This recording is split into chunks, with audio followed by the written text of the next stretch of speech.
Seperti yang kita tahu bahwa fans MU itu merupakan salah satu fans terbanyak di dunia. Ternyata jumlahnya banyak, bukan berarti mereka berada dalam satu opini saja. Ternyata mereka terpecah menjadi dua kubu yang berseberangan. Banyak opini yang berkeliaran di luar sana, khususnya tetap percaya pada Ole Stay ataupun Ole out. Namun, fans MU mayoritas beranggapan bahwa MU sedang berproses di bawah Ole. Namun menurut gue itu keliru. Di sini gue mau mengutarakan kenapa gue ada di pihak Ole out. Pertama, strategi.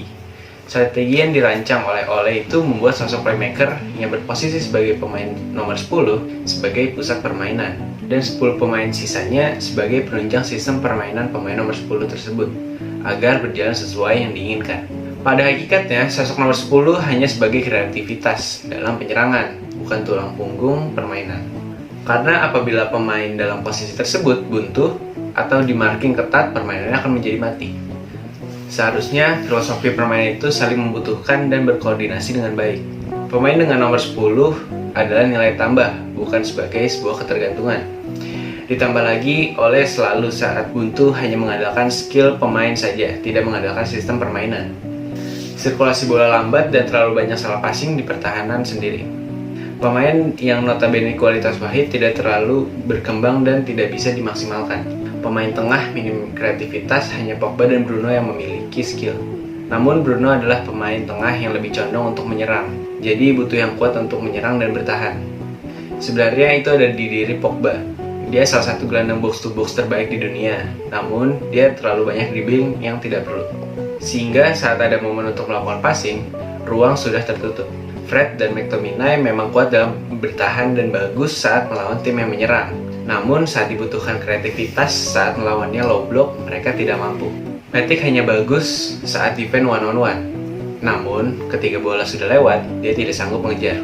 Mata memiliki kreativitas untuk MU, namun dia sudah tergerus oleh usia, sehingga umpan final pass sering tidak akurat.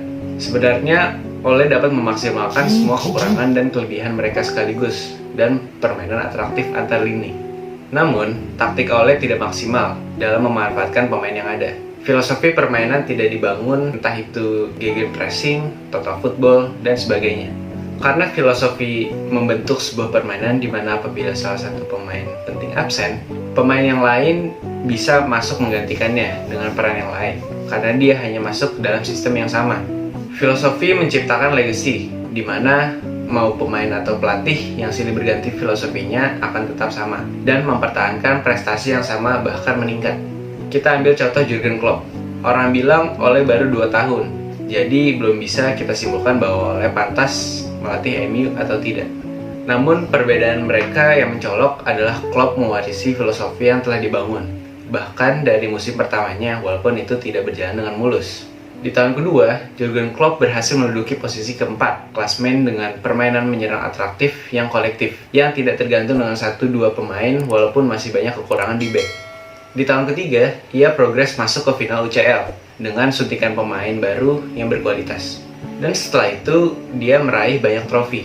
Tidak dengan Ole, dia hanya mementingkan kemenangan di setiap match. Terlihat dengan ketika dia posisi tertinggal atau tertekan, dia memasukkan formasi yang tidak jelas arahnya dan sering tertolong oleh kualitas individu. Jangan bilang bahwa Ole tidak disuntikan pemain yang mahal walaupun tidak sesuai keinginan Ole. Bukan alasan bahwa dia tidak perform. Tidak sesuai dengan keinginannya bukan berarti pemain yang dibeli itu jelek, bahkan sangat bagus seperti Cavani, Telles, Van de Beek. Dia tidak bisa menyatukan pemain-pemain berkualitas tersebut agar bermain dengan maksimal. Bahkan, banyak pemain underperform menjadi bukti bahwa Ole tidak bisa menguasai sesi latihan. Pemain seperti Martial dan Greenwood sering kali tidak perform, begitu pula Daniel James. Ole sering mengandalkan yang disebut ugly wins. Namun, mau sampai kapan bergantung dengan kemenangan seperti ini? Ketergantungan terhadap playmaker yaitu Bruno dan penyerangan hebat seperti Rashford menjadi malapetaka bagi tim sebesar MU. Padahal 9 pemain sisanya bisa dikatakan setara jika dioptimalkan. Koordinasi pemain belakang juga tidak bagus. Ole dirasa tidak memberi instruksi yang tepat kapan bermain zona atau marking. Sering terjadi miscommunication di belakang. Dan sering terjadi pemilihan pemain yang dirasa salah. Pemain yang bermain buruk hingga berminggu-minggu tidak dicadangkan juga, seperti Martial, De Gea, Maguire, dan Bissaka. Ole tidak memaksimalkan wingback-nya untuk masuk ke dalam penetrasi dengan skill individu dan lebih memilih crossing-crossing yang sifatnya spekulatif. Area wing tidak bisa maksimal karena tidak ada koordinasi back sayap dengan penyerang sayap. Karena Bissaka tidak memiliki kualitas dalam menyerang dan penyerang di sisi kanan jadi bekerja ekstra keras. Mason Greenwood menjadi salah satu nilai plus bagi Ole karena dia berkembang di bawah kepelatihan Ole. Pemain ini skillful dan hebat bermain di ruang sempit. Banyak kesalahan pengambilan formasi. Kita bisa lihat contoh lawan Leipzig. Mereka bermain dengan 3 back tengah dengan back sayap yang menandakan bahwa hanya ingin mengambil seri. Padahal, jika bermain terbuka dan menyerang, mereka dipastikan akan menang. Dikarenakan kualitas pemain yang unggul asal menaruh banyak back di belakang, seharusnya Ole tahu bahwa pemain Leipzig masih jauh di bawah MU. Jadi mengapa tidak mengambil inisiatif untuk menyerang kalau MU memang tim lebih besar dari Leipzig? Ole seharusnya berorientasi selalu menang, tidak hanya mengambil seri. Setidaknya bila kita berorientasi kemenangan, seburuk-buruknya hasil adalah seri. Jika bertahan, tidak yakin bahwa koordinasi pertahanan selalu bagus selama 90 menit bermain. Jadi, jika ingin menang, bermainlah menyerang, tapi menyeranglah dengan kreativitas. Dengan mengambil serangan 1-2 maupun crossing antar lini dengan aliran bola yang cepat, serta perbanyak terupas yang mematikan tidak hanya dari nomor 10. Niscaya kemenangan akan diraih. Inilah mengapa filosofi diperlukan agar tidak berubah-ubah, terutama melawan tim yang kualitas bermainnya di bawah MU. Adaptasi bermain hanya diperlukan saat melawan tim yang kualitas pemainnya lebih bagus dari MU. Namun, pada saat adaptasi permainan, tetap menjalankan filosofi yang dibangun. Itu yang seharusnya Ole lakukan. Karena yang kita tahu, Ole tidak abadi di MU. Pelatih baru akan masuk menggantikannya, dan pemain baru akan berdatangan.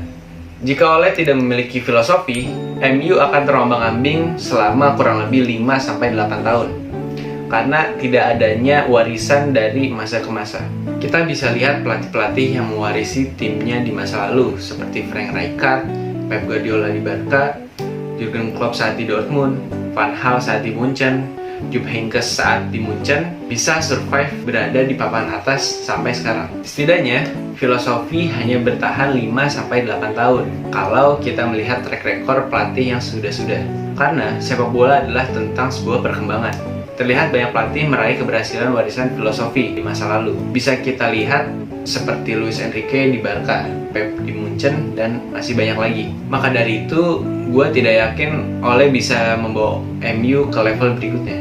Menurut gue, Ole out. Walaupun pada akhirnya dia meraih juara di akhir musim ini akan seperti mie instan yang enak sementara namun tidak berkhasiat dan berbahaya bagi masa depan. Karena tidak ada fondasi yang kuat, cuma mengandalkan skill individu pemain. Ya, sekian video dari saya. Terima kasih.